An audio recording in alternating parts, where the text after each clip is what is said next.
Hello class 9th, I hope you all are doing so well. तुम लोग अच्छे हो, अच्छे से पढ़ाई कर रहे हो। और chapter number 5th which is the first chapter of your chemistry book which is exploring mixtures and their separation, इसका फर्स्ट पार्ट हम लोगों ने ऑलरेडी कवर कर लिया है। आप जा सकते हैं, उसको देख सकते हैं। आज हम लोग वापस मिले हैं पार्ट 2 में, जिसमें हम लोग इस चैप्टर के आगे के टॉपिक्स को क्लियर करेंगे। बहुत सारे नए नए टॉपिक्स को पढ़ने वाले हैं। यहाँ से अब तुम्हारा चैप्टर बिल्कुल नए सिरे से शुरुआत करने वाला है, ठीक है। इससे पहले हम लोगों ने जो जो पढ़ा है फटाफट से उसका एक क्रिस्प फॉर्मेट लेंगे, हम लोग फटाफट से उसको समझेंगे। एक बार उसका फ्लो चार्ट क्या था, क्या क्या हम लोगों ने पढ़ रखा है ऑलरेडी, थोड़ा सा उसको समझेंगे। उसके बाद में अपने नए टॉपिक्स के ऊपर मूव करेंगे, किस तरीके से उसको पढ़ने वाले हैं। इस लेक्चर के अंदर हम लोग क्लियर करेंगे सॉल्युबिलिटी को, सॉल्युबिलिटी होती क्या है।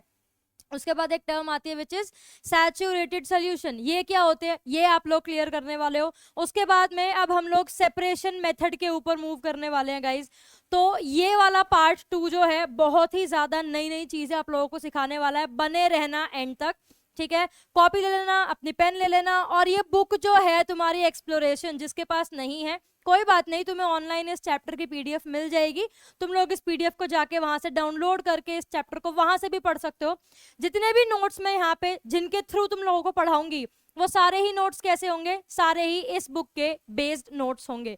तो इसका मतलब अगर तुम मेरे नोट्स पढ़ रहे हो और फिर अपनी बुक को रेफर कर रहे हो तो तुम्हें यह चैप्टर एकदम क्लियर तरीके से समझ में आ जाएगा, ठीक है। तो बुक ले लेना, अगर बुक नहीं है तो ऑनलाइन पीडीएफ को एक बार रेफर कर लेना, कॉपी लेकर बैठना।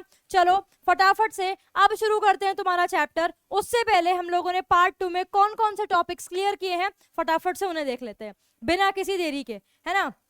बहुत सारी चीजें हम लोगों ने ऑलरेडी अपने पहले पार्ट के अंदर कवर की हुई थी, ठीक है। जैसे कि सबसे पहले जब हम लोगों ने चैप्टर ही शुरू किया था तो मैंने आप लोगों को बताया था कि मिक्सचर्स क्या होता है। क्या बताया था कि बच्चों मिक्सचर्स जो है वो होता क्या है, ठीक है। व्हाट इज मिक्सचर, तो मैंने आपको बताया कि जब दो चीजें साथ में कंबाइन कर जाती हैं तो वो क्या फॉर्म करती हैं, मिक्सचर को फॉर्म करती हैं।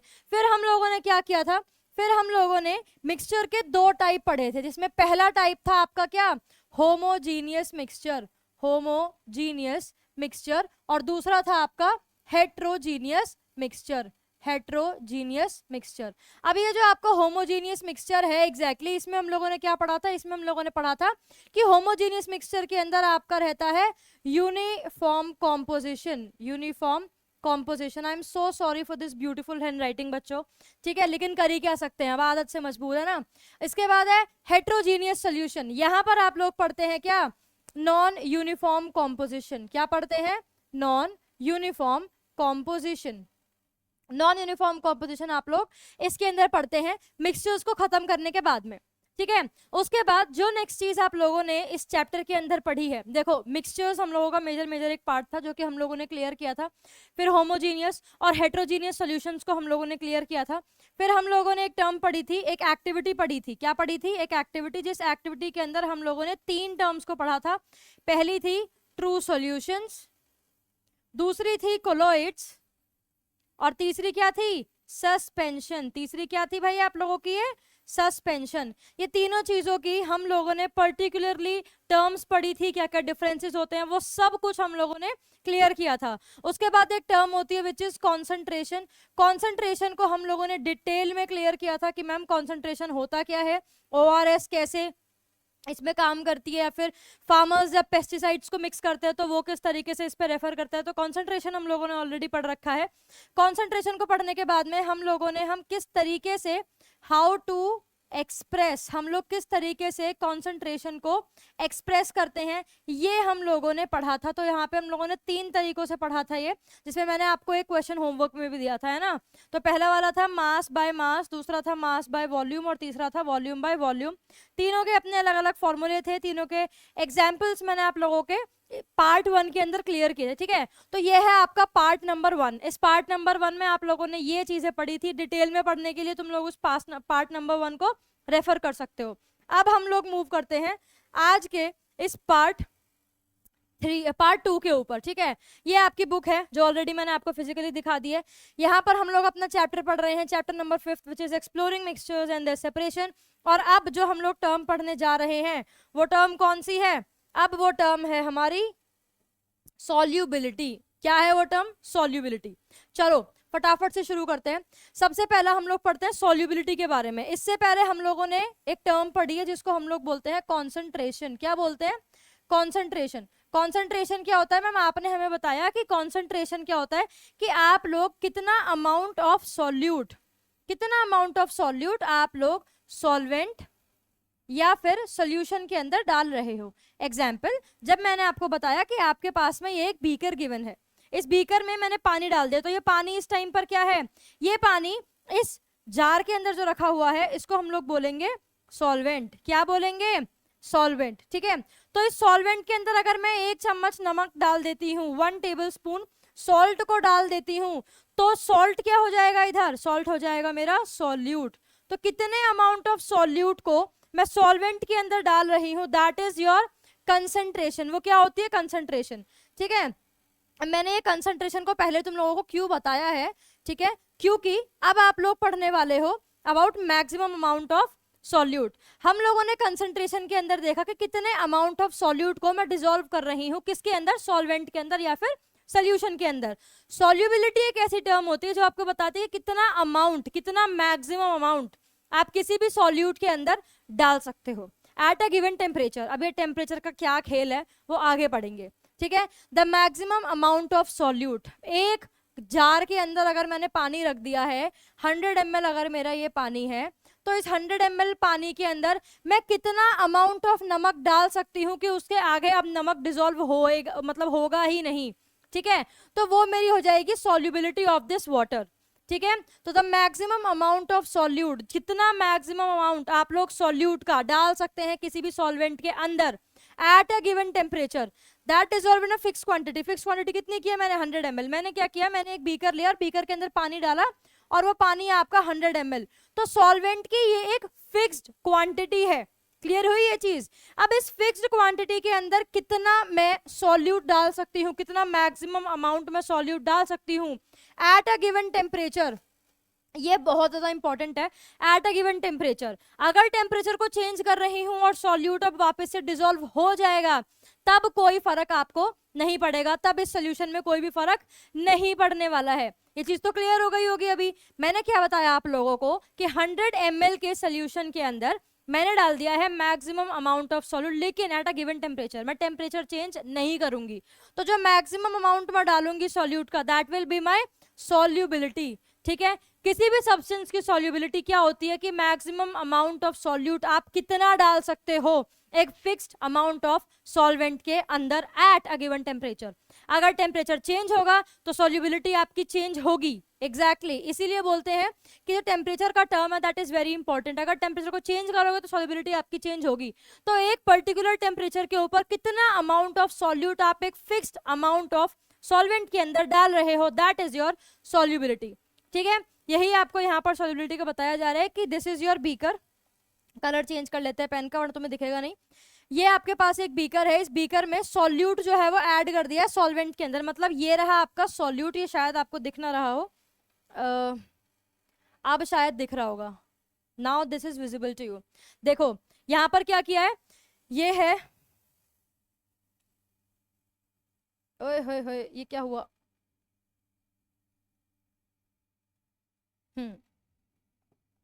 रेडी कलर है। देखो क्या है यहाँ पर, दिस इज योर बीकर। ये बीकर कैसा है? इस बीकर के अंदर है पानी, पानी के अंदर आपने डाल रखा है सॉल्यूट। ठीक है, अब क्या होगा, ये जो सॉल्यूट के पार्टिकल्स हैं एक टाइम पर आने के बाद में अब आपको ये डिसॉल्व जो है वो नहीं होते दिखेंगे एक पर्टिकुलर टेम्परेचर पर। लेकिन अगर इसके बाद में भी आप लोग टेम्परेचर को, इस टेम्परेचर को अगर आप लोग बढ़ा दे रहे हो और फिर आपका सॉल्यूट मिक्स कर जा रहा है तो क्या होगा?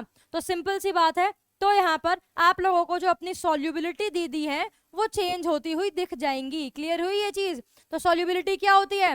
एक फिक्स्ड टेम्परेचर पर मैक्सिमम अमाउंट ऑफ सॉल्यूट जो कि आप सॉल्वेंट के अंदर डालते हो। क्लियर हुई ये चीज? ग्रेट, गुड टू गो।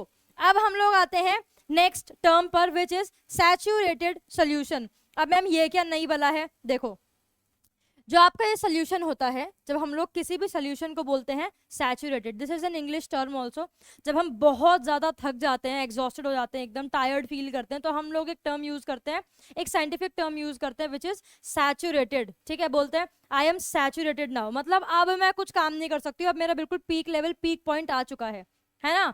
तो जब हम लोग साइंस की बात करते हैं और यहाँ पर हम लोग इस टर्म को पढ़ते हैं विच इज सैचुरेटेड सोल्यूशन, तो इसका मतलब क्या होता है, देखो ये एक वो सोल्यूशन होता है that can not dissolve any more solute. मैंने क्या किया, मैंने आपके इस बीकर के अंदर पानी डाला और मैंने एक पॉइंट तक इसमें सॉल्यूट को मैं डालती गई, सॉल्यूट को मैं मिक्स करती गई, लेकिन एक पॉइंट ऐसा आएगा कि उस टेम्परेचर पर अब मैं कितना भी नमक या कितना भी सॉल्यूट डाल दूं, अब वो मिक्स नहीं होगा, और वही सोल्यूशन जो होता है आपका, वो बनता है आपका सैचुरेटेड सोल्यूशन। क्या बोला मैंने, दोबारा रिपीट करते हैं, एक वो solution that can not dissolve any more solute. मैंने एक बीकर के अंदर ये 100 ml वाटर लिया और मैंने इसके अंदर बहुत सारा नमक जो है वो डिसॉल्व कर दिया करती गई। अब एक ऐसी स्टेज आ गई है कि अब जो मैं सॉल्यूट को डिसॉल्व कर रही हूँ ना, वो डिसॉल्व उसमें हो ही नहीं रहा है। ठीक है, तो वही स्टेज, वही सॉल्यूशन जहां पर कि आप अब और ज्यादा सॉल्यूट को डिसॉल्व नहीं कर सकते हो किसी भी गिवन टेम्परेचर के ऊपर, that is called as your saturated solution. ठीक है, और जितना अमाउंट, मैक्सिमम अमाउंट आपने सॉल्यूट का डाला है सॉल्वेंट के अंदर, दैट इज योर सॉल्युबिलिटी। तो मैंने दो टर्म्स आप लोगों को बताई हैं। पहली टर्म मैंने आप लोगों को बताई है सॉल्युबिलिटी। सॉल्युबिलिटी क्या है, सॉल्युबिलिटी है मैक्सिमम अमाउंट, मैक्सिमम अमाउंट किसका, मैक्सिमम अमाउंट ऑफ सॉल्यूट। ठीक है, और जो आपका ये सॉल्यूशन है दैट इज सैचुरेटेड सॉल्यूशन। ये क्या सॉल्यूशन है, जहां पर कि अब और ज्यादा सॉल्यूट को आप ऐड नहीं कर सकते हो at a given temperature. Clear हुई ये चीज, ग्रेट। अब हमारे पास आती है next term which is effect of temperature on solution. अब होता क्या है एक्चुअल में, जब हम लोग कभी भी टेम्परेचर की बात करते हैं, मैंने आपको एक टर्म यूज की जिसमें सबसे पहली हमारी टर्म थी विच इज सॉल्युबिलिटी। सॉल्युबिलिटी, अब ये सॉल्युबिलिटी एग्जैक्टली में थी क्या, यहाँ पर मैंने आपको बताया कि अब हम लोग मोर सॉल्वेंट, ज्यादा सॉल्यूट को अब हम लोग इसके अंदर ऐड नहीं कर सकते हैं, लेकिन the important term was temperature. जो इंपॉर्टेंट टर्म थी वो थी आपकी टेम्परेचर। तो किसी भी पर्टिकुलर टेम्परेचर पर हम लोग जब एक पर्टिकुलर पॉइंट के बाद कोई भी और ज्यादा सॉल्यूट को ऐड नहीं कर सकते हैं, वो थी आपकी सॉल्युबिलिटी। लेकिन एक टर्म क्या यूज हुई, दैट वाज योर टेम्परेचर। अब इस टेम्परेचर का एग्जैक्टली में रोल होता क्या है, ये हम लोग पढ़ने वाले हैं। ठीक है, तो आपके पास में दो केसेस होते हैं। सबसे पहला केस क्या होता है, the solubility of a solid solute in a liquid. अब मेरा इस चीज को कहने का मतलब है क्या, पहले एक बार इसका एग्जाम्पल ले लेते हैं हम लोग। ठीक है, फॉर एग्जाम्पल मैंने आपके पास में आपको एक बीकर दिया है, यहाँ पर मैंने लिक्विड डाल दिया है विच इज योर वाटर। ठीक है, और इसके अंदर मैंने बहुत सारी टेबल स्पून डाल दिया है सॉल्ट। तो ये क्या है, ये है मेरा सॉलिड सॉल्यूट। क्या है, सॉलिड सॉल्यूट। और ये है मेरा लिक्विड सॉल्वेंट। ये क्या है, लिक्विड सॉल्वेंट। क्लियर हुई ये दोनों चीजें। अब देखो, the solubility of a solid solute, जब जो आपकी सॉल्ट की सॉल्युबिलिटी है बेसिकली लिक्विड सॉल्वेंट के अंदर यानी कि पानी के अंदर, वो जनरली बढ़ जाती है with the increase of temperature. है कैसे, देखो पानी के अंदर आप लोगों ने नमक डाल दिया है, अब एक ऐसा पॉइंट आ गया है कि अब आप फर्दर इस सॉल्ट को डिसॉल्व इस पानी के अंदर नहीं कर सकते हो, लेकिन आपको और भी नमक डालना है, और भी डिसॉल्व करना है। तो ऐसे में हम लोग क्या करते हैं, इस सोल्यूशन को हम लोग हीट करना शुरू कर देते हैं, और एज अ रिजल्ट क्या होता है, जो नमक है वो और भी ज्यादा अब आप लोग डाल सकते हो। एग्जैक्टली है ना। तो इसमें बेसिकली क्या है, जब आप लोग सॉलिड सोल्यूट को लिक्विड सॉल्वेंट के अंदर डालते हो और टेम्परेचर को इंक्रीज करते हो, तो सॉल्युबिलिटी बढ़ जाती है, यानी कि अब आप अमाउंट ऑफ सॉल्यूट और भी ज्यादा उसके अंदर डाल सकते हैं। क्लियर हुई।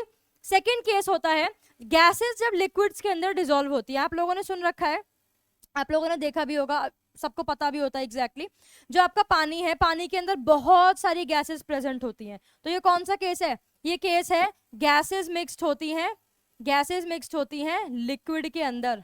क्या बोला मैंने, गैसेस मिक्स्ड होती हैं किसके अंदर, लिक्विड के अंदर। तो एग्जैक्टली मैंने यहाँ पे बोला क्या है कि ऑन द अदर हैंड जो गैसेस आपकी प्रेजेंट होती है लिक्विड्स के अंदर, वाटर के अंदर ऑक्सीजन प्रेजेंट होती है, CO2 भी प्रेजेंट होती है, तभी तो जो फिशेज है वो पानी के अंदर भी सांस ले पा रही हैं। क्यों, क्योंकि लिक्विड यानी कि O2 जो है आपकी गैस जो होती है ऑक्सीजन, वो प्रेजेंट होती है H2O यानी कि पानी के अंदर भी, है ना। तो जब आपकी गैसेस लिक्विड्स में प्रेजेंट होती हैं और आपका टेम्परेचर बढ़ता है तो सॉल्युबिलिटी घट जाती है। दो केसेस आप लोगों ने यहाँ पर पढ़े हैं।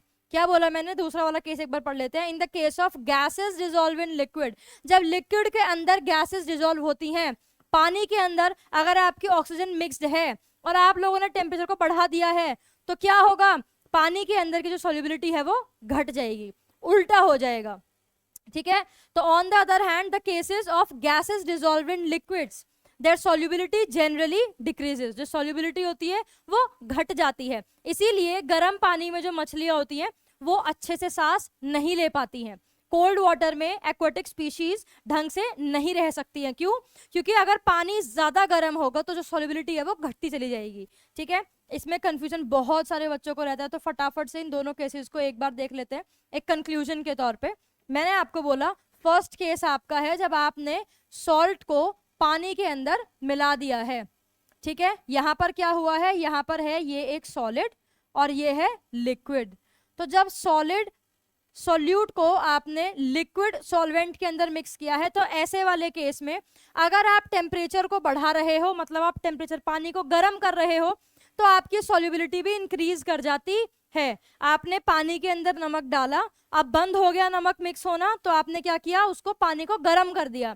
जैसे ही गर्म किया, अब आप और भी ज्यादा नमक को उसमें डाल सकते हैं और पानी के अंदर जो सॉल्ट है वो मिक्स हो जाएगा। तो क्या हुआ, सॉल्युबिलिटी बढ़ती चली गई है, ठीक है। अब आपका दूसरा वाला जो केस है वो आता है गैसेस। दूसरा वाला केस है ऑक्सीजन O2 इन वाटर, ठीक है। अगर पानी आपका गर्म होगा तो जो आपकी एक्वाटिक स्पीशीज है वो नहीं रह पाएंगी, उनको ढंग से वो बेसिकली ऑक्सीजन नहीं ले पाएंगी। तो जब आपकी गैसेस लिक्विड के अंदर मिक्स होती हैं, जब आपकी गैसेस लिक्विड के अंदर मिक्स होती है, जब गैसेस लिक्विड के अंदर मिक्स होती हैं, तो क्या देखने को मिलता है हमें कि टेम्परेचर बढ़ाने पर सॉल्युबिलिटी घटती है। टेम्परेचर बढ़ाओगे तो सॉल्युबिलिटी घटेगी। क्लियर हुई ये चीज? तो ये है आपका effect of temperature on solubility, ठीक है। चलो ग्रेट, आते हैं अपने नेक्स्ट टॉपिक के ऊपर विच इज सॉल्युबिलिटी ग्राफिकली। इस ग्राफ के थ्रू आप लोग सॉल्युबिलिटी को कैसे बेसिकली देखेंगे, ठीक है। तो ये आपको ग्राफ दे रखा है जिसमें एक आपकी एक्सिस है एक्स एक्सिस और दूसरी आपकी एक्सिस है which is Y axis. X axis पर आप लोगों ने लिया हुआ है टेम्परेचर, इस पर है आपका टेम्परेचर, क्या है, टेम्परेचर। और जो ये वाई एक्सिस है इसमें है आपकी सॉल्युबिलिटी, सॉल्युबिलिटी। अब देखो जो ग्राफ है जहां पर सॉल्युबिलिटी और टेम्परेचर का आप लोग ये कॉन्फ़िगरेशन देखते हैं, this graph is called as solubility curve. यानी कि ये जो आपकी स्लोप है इसको हम लोग बोलते हैं क्या, सॉल्युबिलिटी, सॉल्युबिलिटी कर्व। क्लियर हुआ? यानी कि वो ग्राफ जिसमें टेम्परेचर और सॉल्युबिलिटी का हम लोग कॉन्फ़िगरेशन देखते हैं और जो स्लोप हमें मिलती है क्या देती है, सॉल्युबिलिटी कर्व। अगर ये स्लोप ऊपर होगी दैट मीन्स कि सॉल्युबिलिटी आपकी बढ़ रही है, अगर ये स्लोप नीचे होगी तो सॉल्युबिलिटी कैसी हो रही है, आपकी घट रही है, डिक्रीज हो रही है, ठीक है। यहां पर आपका एक कंपाउंड गिवन है आपको, ठीक है। यहाँ पर आपके पास में कंपाउंड बी और कंपाउंड ए, दो कंपाउंड्स आप लोगों को गिवन है। कंपाउंड ए क्या है, ये यहाँ से इसकी ये वाली लाइन आपको दिखा रखी है, 10 डिग्री सेल्सियस के ऊपर इसकी जो सॉल्युबिलिटी है वो कितनी है, 10, 20, 30। तो 30 इसकी सॉल्युबिलिटी आप लोगों को देखने को मिल रही है। 40 पॉइंट के अंदर 50 इसकी सॉल्युबिलिटी है ना। तो ये कंपाउंड ए की सॉल्युबिलिटी का आप लोग क्या देख रहे हो, सॉल्युबिलिटी कर्व देख रहे हो। कंपाउंड बी में 10 सेल्सियस के टेम्परेचर पर इतनी ज्यादा सॉल्युबिलिटी है, तो कंपाउंड बी की सॉल्युबिलिटी एज पर कंपेयर टू कंपाउंड ए वो कैसी है, ज्यादा है। क्यों? क्योंकि इसका कर्व आपको ऊपर देखने को मिल रहा है। क्लियर हुई? तो ये है आपका सॉल्यूशन ग्राफिकली, जिसमें आप एक्स एक्सिस की तरफ लेते हैं टेम्परेचर और वाई एक्सिस की तरफ लेते हैं क्या, सॉल्युबिलिटी। अब आपकी एनसीईआरटी बुक में आपको 4 से 5 कुछ ऑप्शंस दे रखे हैं, बहुत ज्यादा आसान है। आपको सिर्फ ये कर्व देखना है, टेम्परेचर देखना है, सॉल्युबिलिटी देखना है और आपस में कंपेयर करना है और आपको उनके आंसर्स मिल जाएंगे, ठीक है। तो ये है आपकी सॉल्यूशन जो कि हम लोगों ने रिप्रेजेंट की है ग्राफिकली। नेक्स्ट हम लोगों के पास है मेथड्स। क्या? Methods, methods of separation of homogeneous mixtures. हम लोगों ने 2 टर्म्स ऑलरेडी पढ़ रखी हैं, जिसमें पहली टर्म है हमारी होमोजीनियस, होमोजीनियस मिक्सचर या फिर सॉल्यूशन। ये कौन से सॉल्यूशंस होते हैं? ये वो सॉल्यूशंस होते हैं जहां पर कि जो आपका सॉल्यूट होता है वो सॉल्वेंट के अंदर एक यूनिफॉर्म कॉम्पोजिशन के अंदर, एक यूनिफॉर्म कॉम्पोजिशन के अंदर मिक्स्ड रहता है। कैसा रहता है? यूनिफॉर्म कॉम्पोजिशन के अंदर मिक्स्ड रहता है। ठीक है, अब बेसिकली क्या होता है, अगर मैंने आप लोगों को सॉल्ट प्लस वाटर का एक सोल्यूशन दे रखा है ऑलरेडी और मैंने आपको बोला कि इसमें से नमक को अलग करो और पानी को अलग करो, तो तुम लोग किस मेथड को हम लोग सॉल्व करने वाले हैं? जब हम लोग दो कंपोनेंट्स को अलग करेंगे लेकिन होमोजीनियस, ठीक है, होमोजीनियस मिक्सचर के जब हम लोग दो सॉल्यूशंस को, दो सॉल्यूट को या फिर सॉल्यूट और सॉल्वेंट को अलग करेंगे, कंपोनेंट्स को अलग करेंगे, तो कौन से मेथड्स को हम लोग यूज करेंगे, अब हम लोग वो पढ़ने वाले हैं। लेकिन याद रखना ये है होमोजीनियस के ऊपर। ठीक है, पहली टर्म आती है क्रिस्टलाइजेशन, यानी पहला मेथड जो आप लोग यूज करते हैं to separate out the components of any mixture, कौन सा है वो? That is crystallisation.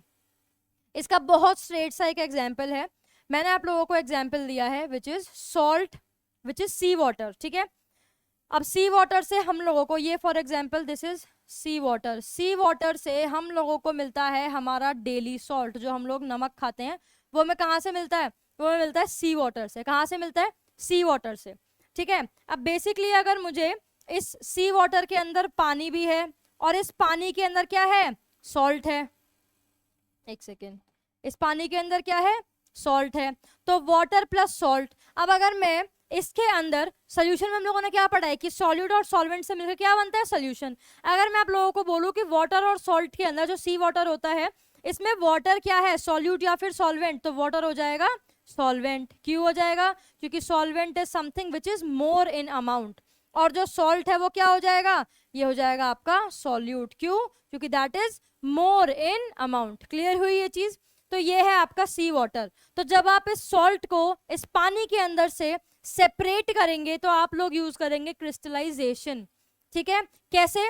आप लोग करेंगे क्रिस्टल्स को फॉर्म करके। अगर आपके मेथड के नाम में ही लिखा है क्रिस्टलाइजेशन, क्रिस्टल, तो क्रिस्टल्स यहाँ पर फॉर्म होंगे। जैसे ही क्रिस्टल्स फॉर्म होंगे वैसे ही हम लोगों को क्या मिल जाएगा? अपना सॉल्यूट, जो भी हम लोगों को चाहिए वो मिल जाएगा। तो पहले हम लोग समझते हैं क्रिस्टल क्या होता है। क्रिस्टल क्या है? क्रिस्टल इज अ सॉलिड, पानी के अंदर सॉल्ट होता है, दैट इज योर क्रिस्टल। ठीक है, तो क्रिस्टल बेसिकली क्या होता है? एक सॉलिड होता है। किससे मिलकर बना होता है? Is made up of particles. वो पार्टिकल से मिलकर बना हुआ होता है, और ये जो पार्टिकल्स हैं ये एक रेगुलर ज्योमेट्रिकल पैटर्न के होते हैं, which like salt is an example. ठीक है, इसका एक एग्जाम्पल है सॉल्ट। तो क्रिस्टल्स क्या होते हैं? ये वो सॉलिड होते हैं जो कि पार्टिकल्स से मिलके बने हुए होते हैं, और ये जो पार्टिकल्स हैं ये एक ज्योमेट्रिकल पैटर्न से मिलके बने हुए होते हैं।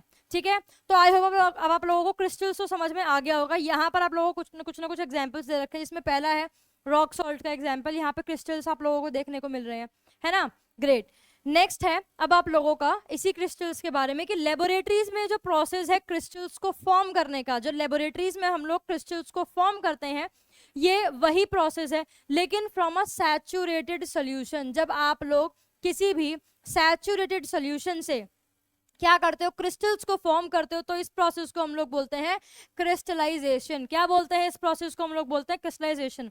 एक सैचुरेटेड सॉल्यूशन आप लोग लोगे, वहां से क्रिस्टल्स को फॉर्म करोगे, तो वो आपका प्रोसेस होगा क्या? क्रिस्टलाइजेशन। क्लियर हुई ये चीज? Next, this method can be use for the separation. इस मेथड को आप लोग यूज कर सकते हो दो चीजों को अलग करने के लिए, दो सॉलिड को अलग करने के लिए, जिसमें कि एक जो आपका सॉलिड है, एक जो कंपाउंड है वो स्मॉल क्वांटिटी में प्रेजेंट है। फॉर एग्जांपल आपका सी वाटर। सी वाटर के अंदर जो आपका सॉल्ट प्रेजेंट होगा, सी वाटर के अंदर क्या होगा?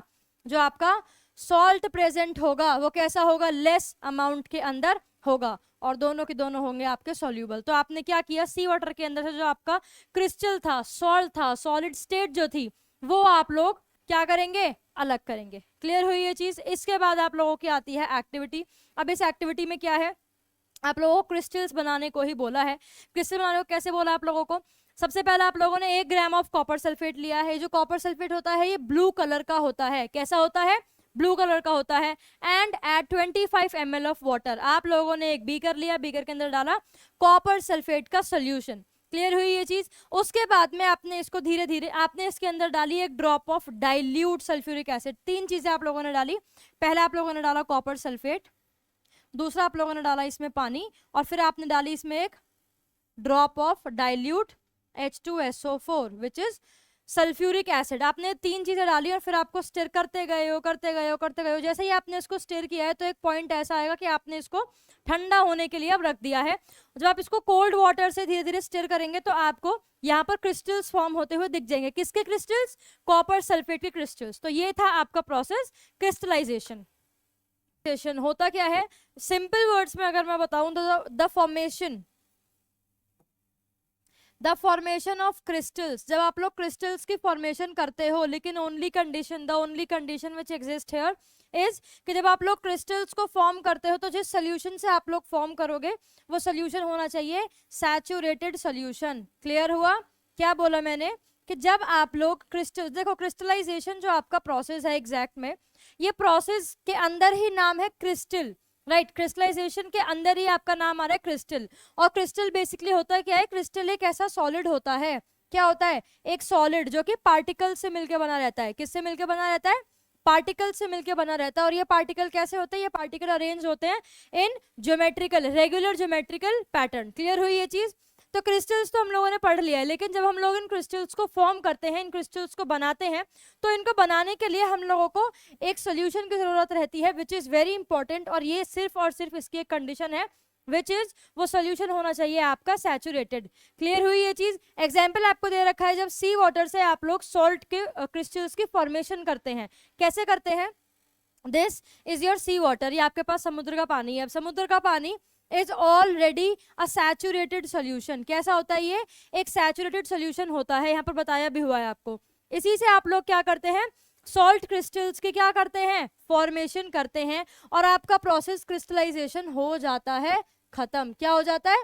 खत्म। तो बेसिकली क्रिस्टलाइजेशन होता क्या है? The formation of crystals from a saturated solution. Clear हुई ये चीज? अब देखो, जो हमारा क्रिस्टलाइजेशन होता है, इसमें अगर हम लोगों के पास में एक सॉल्वेंट है, इस सॉल्वेंट के अंदर जो सोल्यूट है, तो सोल्यूट को ऑब्टेन करने के लिए हम लोग यूज करते हैं क्रिस्टलाइजेशन प्रोसेस का।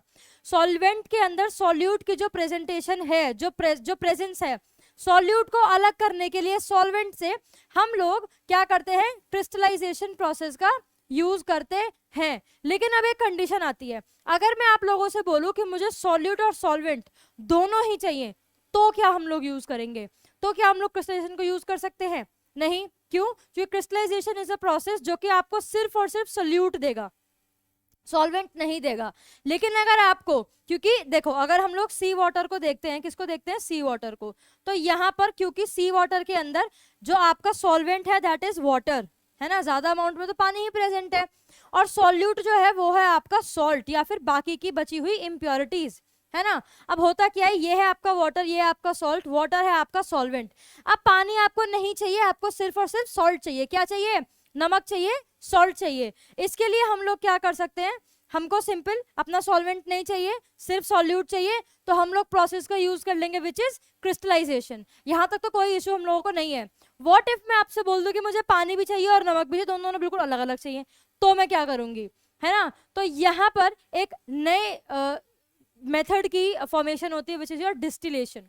ठीक है। लेकिन जब हम लोग क्रिस्टलाइजेशन को यूज करते हैं, जब हम लोग क्रिस्टलाइजेशन को क्या करते हैं? यूज करते हैं, तो हम लोगों को ये चीज पता होनी चाहिए कि क्रिस्टलाइजेशन इज ओनली यूज जब आपके पास में होता है एक सैचुरेटेड सोल्यूशन। क्या होता है? एक सैचुरेटेड सोल्यूशन। और इसको आप तभी यूज करेंगे जब आपको जो आपका सॉल्वेंट है वो नहीं चाहिएगा और सिर्फ आपको सॉल्यूट चाहिएगा। क्लियर हुई ये चीज? ऑल्सो एक और चीज इसमें क्या होती है, जैसे कि सी वाटर में से आपको चाहिए सॉल्ट, वाटर में से आपको क्या चाहिए? सॉल्ट चाहिए। तो यहाँ पर जब आप लोग लिक्विड में से लिक्विड सॉल्वेंट में से जब आप लोग सॉलिड सोल्यूट को, क्या बोला मैंने? जब लिक्विड सॉल्वेंट में से आप सॉलिड सोल्यूट को सेपरेट करना चाहेंगे, तो और आपको सॉल्वेंट नहीं चाहिए, तब इस कंडीशन में आप लोग यूज करेंगे क्रिस्टलाइजेशन को। क्या बोला मैंने? मैंने बोला कि लिक्विड सॉल्वेंट के अंदर से सॉलिड सोल्यूट को निकालने के लिए व्हाट वी यूज क्रिस्टलाइजेशन। ठीक है। तो ये होता है आपका क्रिस्टलाइजेशन का प्रोसेस। अब आपके पास आता है कि अगर हमें सॉल्वेंट प्लस सॉल्यूट दोनों ही चीजें चाहिए, तो हम लोग क्या करेंगे, है ना। तो हमारे पास कौन सी सिचुएशन है, क्या हम लोग कौन सा वाला मेथड हम लोग यूज करेंगे, तो उसके लिए फॉर्मेशन होती है एक प्रोसेस जिसका नाम है आपका डिस्टिलेशन। क्या है, डिस्टिलेशन। अब ये डिस्टिलेशन प्रोसेस होता क्या है, इसको हम लोग डिटेल में समझेंगे, लेकिन उससे पहले हम लोगों को समझना है कि डिस्टिलेशन जो होता है ये आपका यूज किया जाता है फॉर द सॉल्यूशंस जो कि आपके होते हैं मिसिबल सॉल्यूशन। क्या होते हैं, मिसिबल सॉल्यूशन। अब ये मिसिबल सॉल्यूशन क्या होते हैं, देखो मिसिबल सॉल्यूशन आपके वो सॉल्यूशन होते हैं जो कि आपस में, दो ऐसे लिक्विड्स जो आपस में डिसॉल्वेबल होते हैं, जो आपस में डिसॉल्व हो सकते हैं, ठीक है। Two liquids that can dissolve, two liquids that can dissolve, वो आपस में डिसॉल्व हो सकते हैं, वो आपस में क्या हो सकते हैं, डिसॉल्व हो सकते हैं एक दूसरे के अंदर, ठीक है। जैसे कि आपका एक एग्जांपल हो जाएगा water and acetone. Water and acetone, acetone भी एक लिक्विड है और वाटर भी आपका एक लिक्विड है, दोनों के दोनों लिक्विड्स। अब सबसे पहली जो यहाँ पर ऑब्जर्वेशन आती है वो ये आती है कि डिस्टिलेशन को आप लोग यूज करते हो लिक्विड के लिए, किसके लिए, लिक्विड के लिए, और वो लिक्विड्स भी कैसे होने चाहिए, मिसिबल होने चाहिए, यानी कि एक दूसरे के अंदर कंप्लीटली डिसॉल्वेबल वाले आपको लिक्विड्स चाहिएंगे जिनको आप लोग सेपरेट आउट करेंगे। ये चीज आई होप आप लोगों को क्लियर हो गई होगी कि डिस्टिलेशन को हम लोग यूज करते हैं दो मिसिबल लिक्विड्स के लिए, क्रिस्टलाइजेशन को हम लोग यूज करते थे liquid solvent and solid solute के लिए, जिसमें हम लोगों को सॉलिड सोल्यूट अलग चाहिए होता था। क्लियर हुई ये चीज, ग्रेट, गुड टू गो। अब डिस्टिलेशन मैंने आप लोगों को बता दिया है, मिसिबल लिक्विड्स क्या होते हैं ये मैंने आप लोगों को बता दिया है, ठीक है। अब अगर मेरे को वाटर, मैंने गलती से वाटर एंड एसीटोन दोनों आपस में एक साथ मिला दिए हैं और ये आपस में डिसॉल्वेबल भी है, अब मुझे, मैंने गलती से पानी के अंदर एसीटोन को मिला दिया, लेकिन अब मुझे एसीटोन भी वापस चाहिए और पानी भी चाहिए और अलग अलग चाहिए, तो मैं क्या करूंगी, तो मैं प्रोसेस यूज करूंगी विच इज डिस्टिलेशन। कैसे आइडेंटिफाई किया, दोनों के दोनों लिक्विड्स हैं, दोनों के दोनों आपस में मिसिबल हैं, तो distillation process can be used over here. Clear है ये चीज आप लोगों को। तो वाटर एंड एसीटोन दो मिसिबल लिक्विड्स को कैसे हम लोग अलग करेंगे, क्योंकि होमोजेनियस सॉल्यूशन है तो कैसे अलग करेंगे, डिस्टिलेशन प्रोसेस से अलग करेंगे, ठीक है। और कैसे अलग करते हैं डिस्टिलेशन को हम लोग, टेम्परेचर डिफरेंस की वजह से। अब ये मैंने क्या नया बोल दिया, पहले समझते हैं इसकी डेफिनेशन को। अ homogeneous mixture of two miscible liquids, दो मिसिबल लिक्विड्स, मिसिबल लिक्विड्स मतलब अभी बताया जो आपस में डिसॉल्व हो सकते हैं। Homogeneous mixtures of two miscible liquid can be separated, उनको अलग किया जा सकता है बाय हीटिंग द मिक्सचर। अगर मैंने किसी भी बीकर के अंदर, मेरे पास ये बीकर है, इसके अंदर मैंने पानी प्लस एसीटोन दोनों के दोनों ही मिला दिए हैं, तो इन दोनों को अलग करने के लिए मैं इस सॉल्यूशन को हीट करूंगी। क्या करूंगी, फॉर एग्जांपल ये हीट है, चलो येलो कलर की बना देते, क्योंकि आग तो येलो कलर की होती है ना, येलो कलर की आग बना देते हैं। दिस इज योर आग, इसको मैंने क्या कर दिया है, ये अब मैंने हीट कर दिया है, ठीक है। तो बेसिकली होता क्या है, एक होमोजेनियस मिक्सचर ऑफ दो मिसिबल लिक्विड्स को हम लोग अलग कर सकते हैं बाय हीटिंग द मिक्सचर, इस मिक्सचर को हीट करके, ठीक है। Until the liquid with the lower boiling point, आपके पास दो लिक्विड ऑलरेडी हैं, एक लिक्विड है आपके पास में वाटर और एक लिक्विड है आपके पास में एसीटोन, ठीक है, वाटर और एसीटोन। अब जब आप इन दोनों को हीट करेंगे तो एसीटोन जो होता है वो 56 डिग्री सेल्सियस पर, वो 56 डिग्री सेल्सियस पर बॉयल होना शुरू हो जाता है, इवेपोरेट होना शुरू हो जाता है। पानी जो होता है ये आपका 100 डिग्री सेल्सियस पर इवेपोरेट होना शुरू होता है, तो इन दोनों के बीच में डिफरेंस है। तो अगर मैंने पानी और एसीटोन को आग लगाई, उनको हीट करना शुरू किया, तो क्योंकि एसीटोन 56 डिग्री सेल्सियस पर इवेपोरेट होना शुरू हो जाएगा, बॉईल होना शुरू हो जाएगा, तो इस सोल्यूशन से एसीटोन जो है वो बाहर निकलना शुरू हो जाएगा, as in what form, vapour form, ठीक है। पानी आपका नीचे ही रहेगा, एसीटोन आपका ऊपर इवेपोरेट होने लगेगा, ठीक है। तो यही आपको यहाँ पर बताया गया है कि until the liquid with the lower boiling point vaporise, जिस लिक्विड का कम बॉइलिंग पॉइंट है, जैसे कि एसीटोन, वो क्या करेगा, वेपराइज होना शुरू कर देगा, यानी कि उसकी भाप बननी शुरू हो जाएगी। ग्रेट। इसके बाद है the vapour is then cooled. अब ये जो वेपर निकल रही है एसीटोन की, इसको हम लोग कर देते हैं कूल, कूल्ड, कूल्ड नहीं कूल, यानी उसको कर देते हैं हम लोग, इसको हम लोग कर देते हैं ठंडा। क्या कर देते हैं, इस वेपर को, इन वेपर्स को हम लोग ठंडा कर देते हैं, ठीक है। अब जैसे ही इन वेपर को ठंडा किया जाता है तो ये वापस से लिक्विड में कन्वर्ट हो जाती हैं। तो ऐसे करके हमें हमारा एसीटोन क्या, एसीटोन अलग सेपरेटेड मिल गया है, ठीक है, टर्निंग बैक इनटू लिक्विड, क्योंकि पहले उसको वेपराइज किया, उसके बाद उसको कंडेंसेशन में लेके आया, उसका लिक्विड बन गया। अब इसी प्रोसेस को हम लोग बोलते हैं डिस्टिलेशन, ठीक है। किसको बोलते हैं डिस्टिलेशन? जब आप लोग जब आप लोग किसी भी होमोजेनियस मिक्सचर के दो मिसिबल लिक्विड को सेपरेट करते हो बाय हीटिंग देम, तो जिस लिक्विड का कम बॉइलिंग पॉइंट होता है वो लिक्विड पहले ही वेपर में कन्वर्ट हो जाता है, उसी वेपर को आप लोग कंडेंस करते हैं, फिर वो वापस से लिक्विड बन जाता है। तो ऐसे करके आपको हायर बॉइलिंग पॉइंट वाला लिक्विड अलग मिल जाता है और लोअर बॉइलिंग पॉइंट वाला लिक्विड जो है वो अलग मिल जाता है। क्लियर हुई ये चीज? ग्रेट। चलो, यही आपको यहाँ पर बताया गया है। अब इसके बाद क्या होता है? It allows the recovery of the solvent, ये अलाउ करता है कि आपको सॉल्वेंट भी मिल जाए, क्योंकि जब आप लोगों ने पहला प्रोसेस देखा है विच इज क्रिस्टलाइजेशन, उसमें सॉल्वेंट आपको नहीं मिलता है ना, सिर्फ और सिर्फ सॉल्यूट के पार्टिकल्स मिलते हैं, सॉलिड पार्टिकल्स जो होते हैं, है ना। लेकिन डिस्टिलेशन के अंदर आप लोगों को सॉल्वेंट की प्रेजेंस भी देखने को मिलती है। क्लियर हुई ये चीज? ग्रेट। अब allows the recovery of the solvent or the separation of liquid that differ in boiling point। अब यहाँ पर एक बहुत इंपॉर्टेंट टर्म बोली गई है, बाय एटलीस्ट 25 डिग्री सेल्सियस। ये क्या है? वाटर और एसीटोन, इन दोनों के बीच में जो टेम्परेचर गैप हम लोगों ने देखा, that must be 25 degree Celsius minimum. दो लिक्विड जो आपस में मिसिबल हैं, जो मिल रहे हैं, अगर मुझे उन्हें सेपरेट करना है तो उनके बीच में टेम्परेचर डिफरेंस होना चाहिए, और मिनिमम टेम्परेचर डिफरेंस आपका होना चाहिए 25 डिग्री सेल्सियस। क्या होना चाहिए? 25 डिग्री सेल्सियस। क्लियर हुई ये चीज? पानी का जो आपका बॉइलिंग पॉइंट था दैट वाज 100 डिग्री सेल्सियस, और जो एसीटोन का आपका बॉइलिंग पॉइंट था that was 56। The difference between these two temperatures is minimum 25 degree Celsius. तो यहाँ पर हम लोग इन दोनों को through the process of distillation क्या कर सकते हैं? सेपरेट आउट कर सकते हैं। Is that clear to you? तो डिस्टिलेशन हम लोगों ने ऑलरेडी कवर कर लिया है। क्या होता है डिस्टिलेशन? कोई भी होमोजेनियस मिक्सचर, दो मिसिबल लिक्विड का अगर हम लोगों को सेपरेट आउट करना है तो हम लोग पहले उसको हीट करना शुरू कर देते हैं। क्या करना शुरू कर देते हैं? हीट करना शुरू कर देते हैं। तो जिसका लोअर बॉइलिंग पॉइंट होता है वो वेपराइज हो जाता है, फिर उसको कंडेंस किया जाता है, वो वापस से लिक्विड बन जाता है। लेकिन इन दोनों के दोनों लिक्विड्स का ही टेम्परेचर डिफरेंस कितना होना चाहिए? मिनिमम 25% इनका डिफरेंस होना चाहिए। Is that clear to you? तो यहाँ तक हम लोगों ने पढ़ लिया है अपना डिस्टिलेशन। अब यहाँ पर आप लोगों को दिखाई गई है एक पिक्चर, ये डिस्टिलेशन की ही पिक्चर है। यहाँ पर आपको उसका पैरेटिस पूरा दिखाया गया, मतलब किस तरीके से आप लोग डिस्टिलेशन को एज एन एप्लीकेशन यूज करते हैं।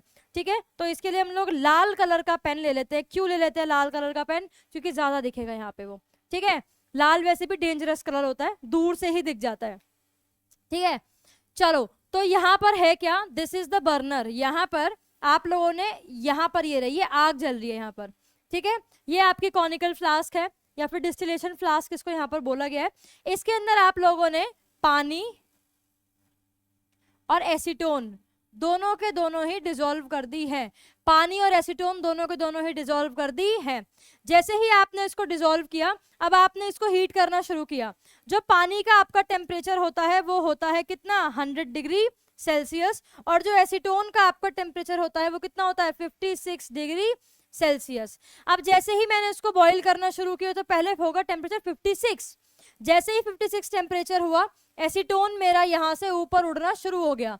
जैसे ही ऊपर उड़ना शुरू हो गया, मैंने यहाँ से ये बंद कर रखी है, तो जो इसकी वेपर्स निकलेंगी वो वेपर इधर आ जाएंगी। और यहाँ पर मैंने लगा दिया है क्या? कंडेंसर। कंडेंसर क्या होता है?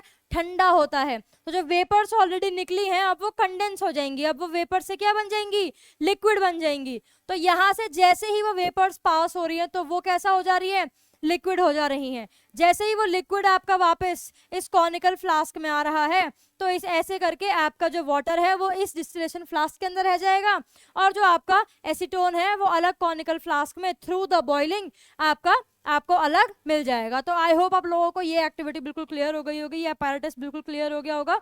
इसके अंदर आपको दिखाया गया है कि किस तरीके से वेपर्स निकलती है, कंडेंस होती है, और आप उसको अलग सेपरेट कर देते हो। लेकिन only point which is important क्या है वो? कि इन दोनों के बीच में temperature difference must be minimum कितना होना चाहिए? 25 डिग्री सेल्सियस। ग्रेट, चलो आते हैं अपने नेक्स्ट प्रोसेस की तरफ, जो कि आपका होमोजेनियस मिक्सचर्स को सेपरेट आउट करने का लास्ट प्रोसेस है। क्या है? Paper chromatography. क्या है? Paper chromatography. अब यहाँ पर ये पढ़ने से पहले यूजुअली पहले मैं आपको थोड़ा सा इसका एक इंट्रो दे देती हूँ। कभी भी अगर आप लोगों ने जेल पेन से काम किया है तो क्या होता है, अगर उस पर एक ड्रॉप पानी की गिर जाती है तो आप देखते हो कि अगर आपने ब्लैक पेन से लिखा है और अगर उस पर आपने पानी की एक ड्रॉप डाल दी है तो जो पानी की वो ड्रॉप है उसमें उस जेल पेन का या जेल इंक का जो कलर है वो आपको बाहर निकलता हुआ दिख जाता है ना, आपको कलर दिख जाता है, अपना बाहर निकलता है, अलग निकल जाता है ना। तो वो एक तरीके से साइन है, वो एक तरीके से आपको क्रोमेटोग्राफी से रिलेट करने का एक वो तरीका है। कैसे है ये हम लोग पढ़ लेते हैं एक बार। पेपर क्रोमेटोग्राफी क्या है, ये एक बेसिकली एक ऐसा प्रोसेस है, this method of separating the component of a mixture. किसी भी मिक्सचर के दो सब्सटेंसेस को अलग करने के लिए, दो कंपोनेंट्स को अलग करने के लिए हम लोग पेपर क्रोमेटोग्राफी का यूज करते हैं। क्या यूज करता है, it uses differences in the interaction. ठीक है, जो इंटरेक्शन, जो भी कंपोनेंट इंटरेक्शन आपस में करते हैं उनके बीच में जो इंटरेक्शन डिफरेंसेस हैं उनको यूज करके पेपर क्रोमेटोग्राफी जो है उन कंपोनेंट्स को क्या कर देती है, अलग कर देती है। ठीक है, it uses differences in the interaction of the components. Components के डिफरेंसेस को, जो इंटरेक्शन में डिफरेंसेस है उनको अलग कर देती है with the solvent and the paper two separate them. अब यहाँ पे पेपर वर्ड क्यों आया है, क्योंकि पेपर क्रोमेटोग्राफी है। क्या होती है ये, चलो इसकी एक बार एक्टिविटी देख लेते हैं। ये है आपकी एक्टिविटी। अब यहाँ पे क्या है, यहाँ पर आपको क्रोमेटोग्राफिक पेपर लेना है, आप चाहो तो फिल्टर पेपर भी ले सकते हो। और यहाँ पर आपने लाल रंग का पेन लेते हैं पहले तो। यहाँ पर आपने एक हॉरिजॉन्टल लाइन इसके 2 सेंटीमीटर पर ड्रॉ कर दी है। जैसे ही आपने वो ड्रॉ किया, अब यहाँ पर आपने एक इंक का स्पॉट लगा दिया है। क्या लगा दिया है, एक इंक का स्पॉट लगा दिया है, ये रहा। और फिर आपने एक फ्लास्क को लिया है, एक वॉच ग्लास को लिया है, ठीक है, एक ग्लास जार को लेके आपने इसको इसके अंदर वर्टिकली डाल दिया है और यहाँ पर कुछ सेंटीमीटर तक आप लोगों ने पानी भी डाल दिया है। अब जैसे ही ये इंक इस पानी के अंदर जाएगी तो उसका कलर जो है वो अलग हो जाएगा। तो ऐसे करके आपने क्या किया, पेपर को अलग कर दिया, पेपर अलग हो गया और जो उसकी इंक थी, जो उसका कलर था वो अलग हो गया, है ना। तो ऐसे करके जो आपके दो सब्सटेंसेस है वो भी एक दूसरे से अलग हो गए हैं। This is what paper chromatography is. ठीक है, यहाँ पर आप पेपर को यूज करते हैं, दो सब्सटेंसेस के इंटरेक्शन हुए हैं, उनके बीच में जो डिफरेंसेस है उनको बेसिकली यूज करके आप लोगों ने यूज किया है पेपर क्रोमेटोग्राफी। इतना ही है ये, इसके अंदर और बाकी कुछ भी इतना ज़्यादा इंपॉर्टेंट नहीं है। पेपर क्रोमेटोग्राफी जो है सिर्फ इतना ही आपका प्रोसेस बनता है जिसमें कि आपको बताया गया है कि मिक्सचर्स में जो चीज़ हम लोगों को, जो कॉम्पोनेंट्स हम लोगों को सेपरेट आउट करने हैं वो हम लोग कैसे करते हैं, वो हम लोग करते हैं through using the interaction differences. जो इनके बीच में इंटरेक्शन करने के जो डिफरेंसेस होते हैं ना उनको हम लोग यूज करते हैं। क्लियर हुई ये चीज, ग्रेट। इस तरीके से हो जाता है आपका पार्ट नंबर 2 खत्म। ठीक है, क्या क्या पढ़ा है हम लोगों ने इस पार्ट 2 के अंदर। पार्ट 2 के अंदर हम लोगों ने पढ़ा है कि सॉल्युबिलिटी क्या होती है। क्या भाई, कि सॉल्युबिलिटी एग्जैक्टली होती क्या है। सॉल्युबिलिटी को ग्राफिकली हम लोगों ने रिप्रेजेंट किया है। कैसे किया है, ग्राफिकली हम लोगों ने सॉल्युबिलिटी को क्या किया है, रिप्रेजेंट किया है। जैसे ही सॉल्युबिलिटी को हम लोगों ने ग्राफिकली रिप्रेजेंट किया उसके बाद हम लोगों ने देखे मेथड्स टू सेपरेट दो अलग अलग सब्सटेंसेस को सेपरेट करने के मेथड्स देखे, लेकिन ऑफ अ होमोजेनियस मिक्सचर। और ये 3 हम लोगों ने देखे। कितने कितने देखे, 3। पहला था वाज क्रिस्टलाइजेशन, दूसरा था वाज डिस्टिलेशन एंड तीसरा था वाज पेपर क्रोमेटोग्राफी। क्लियर हुई ये चीज। तो ये था आपका पूरा का पूरा चैप्टर। आई होप आप लोगों को समझ में आया होगा। पार्ट नंबर 2 करते हैं यहाँ पर खत्म। मिलते हैं पार्ट नंबर 3 में। तब तक के लिए happy studying and happy hard working guys. ठीक है, कोई भी अगर डाउट है आप लोगों को या कोई भी नई डिमांड है that you want any other new lecture, let us know in the comment section below. ठीक है, तब तक के लिए पढ़ते रहो, keep subscribing and sharing the channel and don't forget to like and subscribe. Okay, thank you very much.